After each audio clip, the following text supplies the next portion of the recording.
Hey guys, welcome back, and now in this video let's talk about the new features Pi update is going to bring for Xiaomi Mi A1 and Mi A2.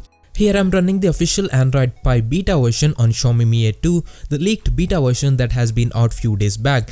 As Android One devices don't have any open or global beta versions like MIUI, I had to unlock my bootloader and flash this ROM. About the features for Mi A1, it's going to be the same as Mi A1 and Mi A2 belong to the same Android One category, and the software is being developed by Xiaomi itself.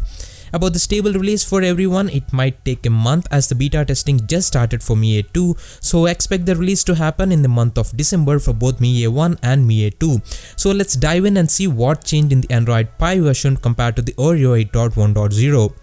First, the launcher has been updated. With Oreo 8.1.0 we had Launcher 3, and now we got the Quick Step launcher as the default one. With this new launcher, the Google search bar is just above the navigation bar. The widget also has Quick Search and Google Assistant button.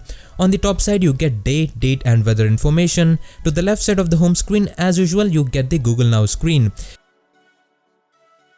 This is the app drawer. Nothing much changed except that now you have a division between the recently installed apps and all apps. Second, we got the new redesigned settings panel with colored icons.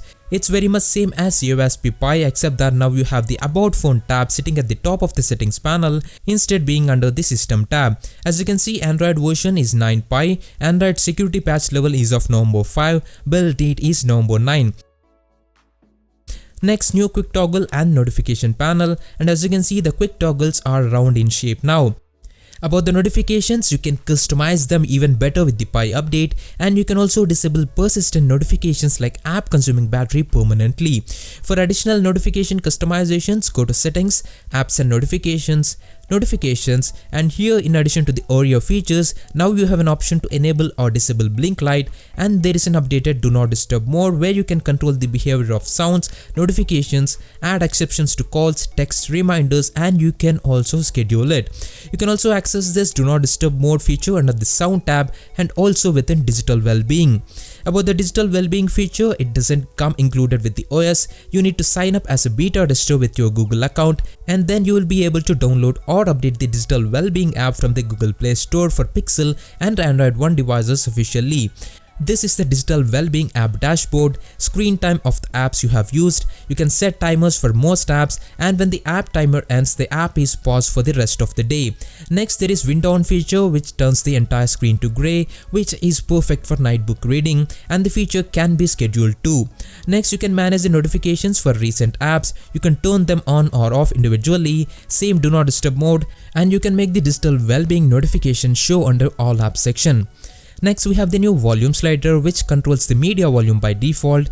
You can mute the volume, set vibrate or silent mode, and go to the sound settings tab within the volume slider itself. Here under the sound tab, additionally you can adjust the call volume, and there is an option to select the media output device to either Bluetooth or the phone speaker. Next, we have got the new Pi gestures. Going to Settings, System tab, Gestures, and here in addition to the fingerprint and camera gesture, now you have Swipe Up on Home button which transforms the on-screen navigation bar to swipe up gesture, and you can also prevent ringing by pressing power and volume up together. And about this swipe up gesture, I don't think it is coming to Mi A1 as you need an on-screen navigation bar for it to work. And about the gestures, you can swipe up once to get to the recents, swipe left or right horizontally to access the open tabs, and to get to the app drawer, long swipe from the bottom. When you swipe the open tabs all the way to the right, you can access the clear all button. To open the tab, swipe down on it. To close the tab, simply swipe up. The home pill can also be used as a slider to switch between the recently opened tabs, and a quick swipe from pill to the right will take you to the previous app. To enable split screen mode, hit on the tab icon, select split mode, and select the apps that support split screen. Next, under the battery tab, now you have an automatic battery saver mode which can be turned on anywhere from 5 to 75%. Adaptive battery, which helps to limit battery for apps you don't use often, and the screen usage details are at the bottom instead being at the top. Next, going to the display tab, you have night light, adaptive brightness, font size, display size, ambient display just for the notifications like before. And now you have an option to set the device theme to either automatic, dark or light. With Oreo 8.1.0 it was set as automatic by default, but here you can set it manually. And the theming applies to quick toggles, launcher, app drawer and the volume slider. Next, with Android Pie you get lockdown feature. When you go to the security and location tab, lock screen preferences, and here you can enable or disable lockdown option being shown in the power menu. This lockdown mode turns off smart lock, fingerprint unlocking and the notifications on the lock screen, and the only way to unlock your phone is through PIN or password or pattern. Next, there is a new accessibility feature. Going to settings, accessibility, and here you can find dwell timings. This feature automates certain processes such as activating a mouse clip if the mouse hovers over an area for a certain period of time. So that's it, and these are the changes Android Pie update is going to bring to your phone.